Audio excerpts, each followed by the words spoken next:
حضرت محدث ابن جوزی نے لکھا ہے کہ حضرت حبیب اجمی ایک بزرگ تھے، ان کے پاس ایک شخص اکثر آتا تھا، بڑا مالدار تھا، ایک ہی بیٹی تھی، وہ بھی ٹانگوں سے معذور تھی۔ تو آپ اکثر اس کو کہتے ہیں کہ تو توبہ کر، اللہ کی بارگاہ میں رجوع کر۔ ایک وقت ایسا آتا ہے کہ پھر انسان کا جب کوئی اپنا نہیں رہتا پھر اسے مصلی یاد آتا ہے، لیکن اگر مصلی کی عادت بچپن سے پڑ جائے نا تو پھر ذرا آسان ہوتا ہے اللہ سے دل لگانا۔ وہ اکثر آپ اس کو کہتے ہیں کہ ٹھیک ہو جائے، کہ تو بیٹی ہے، وہ بھی بیچاری معذور ہے، تو کہاں دولت لے جائے۔ آج کرتا ہوں، ہم تاریخیں دیتے رہتے ہیں نا اللہ تعالیٰ کو معاذ اللہ کہ رمضان سے میں نے نیک ہو جانا ہے، عمرہ کر کے آؤں گا تو پھر میں پکا نمازی ہوں۔ خدا کے بندو، کس نے تجھے بتایا ہے کہ رمضان تک تو زندہ رہے گا؟ کس نے خبر کی کہ عمرہ کرنے تک تو بچے گا؟ حضرت حبیب اجمی اس کو کہتے تو کہتا بڑی جلدی ٹھیک ہو جاؤں گا۔ ایک دن سویرے سویرے توبہ کرنے آ گیا۔ آپ نے فرمایا کیا ہوا؟ تو کہنے لگا حضرت جی کل ایک 15 سال کا نوجوان ملا ہے اور مجھے توبہ کرا گیا۔ مزہ ہی اس عمر میں اللہ اللہ کرنے کا، نبی کریم سے محبت بھی کرنی ہو تو یہی عمر ہے۔ عشق لگا سی کھیڈاں کھیڈ دینوں تے پھر مینوں کھیڈاں بھول بھول گئیاں، کجل پایا سی میں یار دے ویکھنے نوں، پھر او دی یاد وچ روندیاں ہی ڈل گئیاں۔ حیدر شاہ اس گلی کدے نہ رولدی پر ہن تے رول گئیاں۔ جن لوگوں نے ابو جہل کو قتل کیا تھا ان کی عمر بھی 15 سال تھی۔ ہم تو بڑے ہی نہیں نہ ہوتے ساری زندگی، نہ ہمیں کو بڑا ہونے دیتا ہے، ہم بڑے ہی نہیں ہوتے، یہی تو عمر ہے کچھ کر گزرنے۔ 15 سال کا نوجوان توبہ کرا گیا تو حضرت حبیب اجمی کہنے لگے وہ کیسے؟ کہنے لگا حضرت جی میں کل منڈی گیا تھا، مجھے کچھ سامان خریدنا تھا، تو بغداد کے بازار سے میں نے مچھلی خرید لی 10 کلو، باقی بھی سامان تب خود لے جا نہیں سکتا تھا۔ تو مزدور آپ کو پتہ ہے بیچارے آج بھی سڑکوں پہ بیٹھے ہیں، تو مزدور بیٹھے تھے تو ان میں ایک نوجوان 14-15 سال کا، چہرے پہ بڑی روشنی۔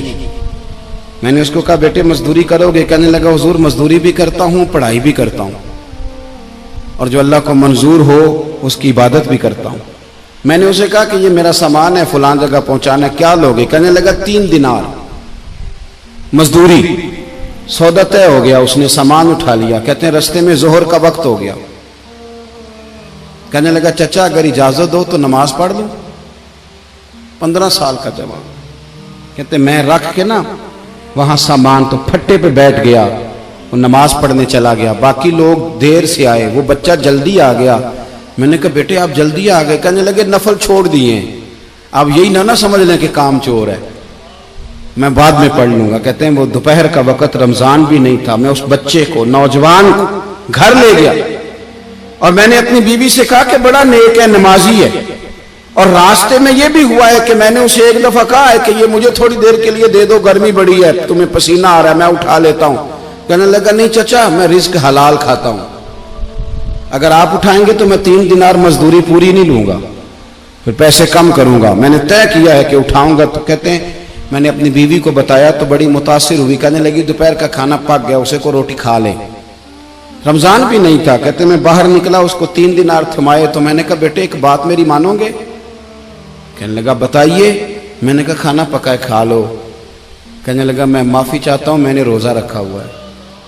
حضور نے حکم دیا، حکم نبی کریم نے حکم دیا، بخاری مسلم کی حدیث ہے، فرمایا نوجوانوں اگر تمہارے پاس طاقت ہے تو نکاح کر لو ورنہ روزے رکھو۔ حکم دیا، یا نکاح اور یا روزے، یہ سرکار کا حکم ہے۔ بھائی نفلی روزہ نفس کی قوتوں کو کچلتا ہے، انسان میں نورانیت اور روحانیت لاتا ہے۔ کہتے وہ کہنے لگا میں نے روزہ رکھا ہے، میں اور متاثر ہو گیا۔ میں نے کہا اب کیا کرو گے؟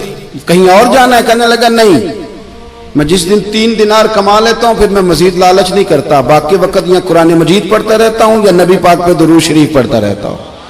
آپ بتائیں تو میں نے کہا کہ افطار میرے ساتھ کر لو۔ کہتے ہیں میں اسے مسجد چھوڑ آیا اور خود میں لوٹ آیا۔ افطار کے بعد میں اسے لایا، کھانا کھلایا، عشاء پڑھی۔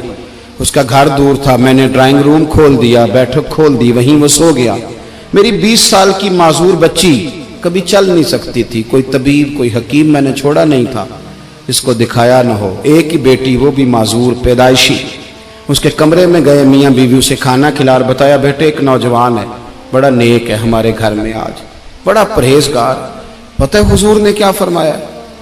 نبی کریم فرماتے ہیں جب نوجوان اٹھ کے تہجد پڑھتا ہے نا، نوجوان تو اللہ فرشتوں کے سامنے اس نوجوان پر فخر فرماتا ہے. اللہ فخر کرتا ہے کہ عمر دیکھو دیکھو یہ میری بارگاہ. اللہ فخر کرتا ہے, اللہ یعنی خدا خود میرے مجلس بود, اللہ فخر کرتا ہے. اب سوچیں, تو ہم نے اپنی بیٹی کو بتایا کہ نوجوان اور بڑا نیک ہے, تو کہتے ہیں وہ کھانا کھلا کے ہم واپس آ گئے. آدھی رات کا وقت ہوا تو دروازے پہ دستک ہوئی. بچی اپنے کمرے میں سو رہی تھی, ہم اپنے کمرے میں, وہ بیٹھک میں. گھبرا کے اٹھے کہ اس وقت کون ہے دروازے پہ؟ تو بیٹی کہنے لگی ابا دروازہ تو کھولنا. کہتے ہیں دروازہ کھولا تو 20 سال ہو گئے تھے بیٹی کو, کبھی اس نے چل کے نہیں دکھایا تھا, کبھی دوڑ کے ادھر جاتی کبھی ادھر آتی. کہتی الحمدللہ اللہ نے میری ٹانگیں ٹھیک کر دی. ہم دونوں رونے لگے, اے اللہ تو کتنا کریم ہے, کیسے ہوا بیٹے سارا کچھ؟ تو بیٹی کہنے لگی ابا آپ نے کہا تھا نا کہ نیک نوجوان آیا ہے, تو میرے دل میں خیال آیا اللہ اگر واقعی نیک ہے تو اس کے صدقے مجھے شفا ہی دے دے. یا ایھا الذین آمنوا اتقوا اللہ وابتغوا الیہ الوسیلہ. تو کہنے لگی ابھی میری دعا بھی پوری نہیں ہوئی تو رب کریم نے فضل کیا ہے اور مجھے شفا عطا کر دی. کہتے ہم دوڑ کے اس کے کمرے میں گئے, اور جب ہم نے ہاتھ رکھا تو دروازہ پہلے سے کھلا تھا, ایک خط چھوڑ گیا تھا. آج کل کے پیر کی کرامت ہوتی تو فیس بک پہ دے دیتا, باقیوں کو بھی ذرا بھول پتہ چلے. کہتے ہیں وہ خط چھوڑ گیا اپنے بستر پہ کہ اگر تم لوگوں کو مجھ سے محبت ہو گئی ہے تو میرے پیچھے نہ دوڑنا, اس رب کی بارگاہ میں جھکنا جس رب نے میرے اوپر بھی فضل فرمایا ہے اور آپ پر بھی کرم فرمایا. میرے نوجوان دوستو, یہ جو بچپنا ہمیں لوگ کہتے ہیں نا ابھی بچے ہو, ابھی جب آپ بالغ ہو گئے تو نماز فرض ہو گئی, سچ بولنا ضروری ہو گیا, رزق حلال کھانا ضروری ہو گیا, شریعت ساری کی ساری لاگو ہو. ایک تو درگزر سے کام نہیں, دوسرا اپنی زندگی کے اندر خواہشات کو چھوڑیں. سادہ کھانا تو ویسے انسان کو تندرست رکھتا ہے. یہ جو چکر ہم نے ڈالا ہوا ہے نا مرضیاں کرنے کا, اب موٹر سائیکل بالکل اچھی بھلی ہوتی ہے پر سفارش یہ ہے کہ ماڈل پرانا ہو گیا ہے, تو یہ تو کمزور لوگوں کی علامت ہے.